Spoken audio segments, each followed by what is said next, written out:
see one of the techniques I might show you later is to keep the rod tip very low to the water.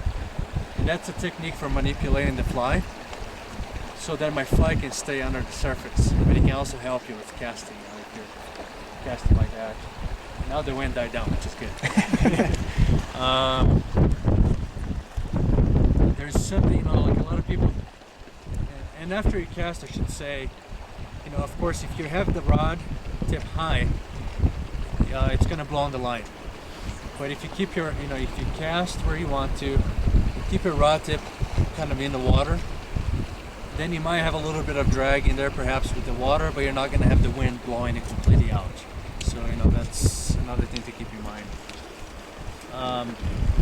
A lot of people, when they think of Tenkara at first, or when I tell them, oh yeah, there's no reel, the line is attached to the tip of the rod, they're like, so you're just dapping? And in a way it kind of upsets me because, you're not. I mean, you're casting. I can cast pretty much anywhere I want. But if there's a lot of wind, here's a dapping technique. Dapping. And there's nothing wrong with dapping. There's nothing wrong with dapping. Like right now. Nothing wrong with dapping. I think the only reason I feel that way is because I don't want people to think Tenkara is dapping. It's not, but exactly. But it's one of the tools in the toolbox. Exactly. Is to dap when the conditions call for it. Absolutely, and it's very effective technique in some places. So casting, again, keeping my arm close to me as much as possible. And there's a difference when I'm trying to teach people casting with Tenkara. There's a difference that I'm trying to figure out how to teach, which is power versus speed. With Tenkara casting, when people start, especially men, they tend to put a lot of power in their cast, and then I cannot even do it very well anymore because I'm so conditioned. But then you see the rod tip wiggling, bouncing, and they're putting power in a way that dampens all the cast. And then the other thing that you should be doing is having speed. So that's the one thing that I'm trying to. I usually like to hold people's arms to kind of try to show them the difference. With men, I tend to tell them, okay, cut your power in half. You cut it again until they kind of really go softly. But then you have to have speed, especially on the back cast. So back cast speed, and the forward cast not so much. But and does that's your a basic. Forward cast accelerate? Sorry? Does it accelerate? The forward cast? The forward cast, Not so much. I mean, it looks pretty consistent here. But yeah, the back. Right now we have so much wind that I'm really putting a lot of speed on my cast. The back cast is really the most important part. When you don't have that's where you get the. Yeah, because then the line loads the tip. Yeah.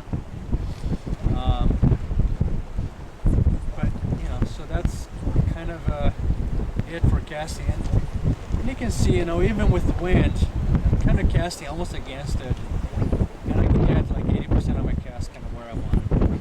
It's not too bad. So on the back cast, your stop is almost non-existent. I mean, it's almost like it's one. It almost looks like Right one now. motion. Is that right now? Okay, because of the wind. The line is also not that long. I mean, normally you stop a little bit and you cast. Okay. Right now I'm really trying to get more Yeah. speed, but typically pause a little bit.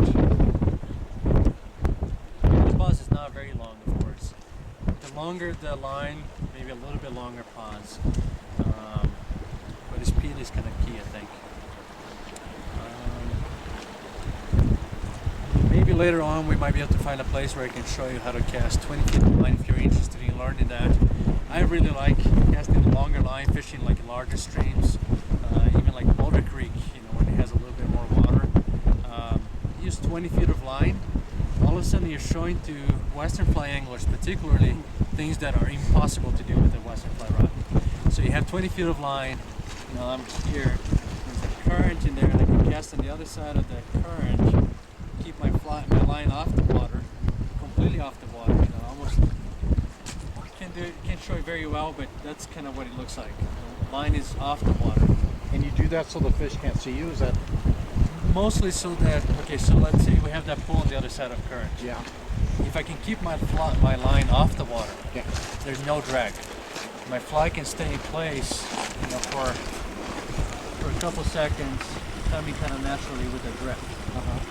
If I had a western, right there. Yeah. If I had a western fly line, it would be like that. Line would be on the current, fly on the other side of the current. They're moving at two different speeds, and funny stuff is happening.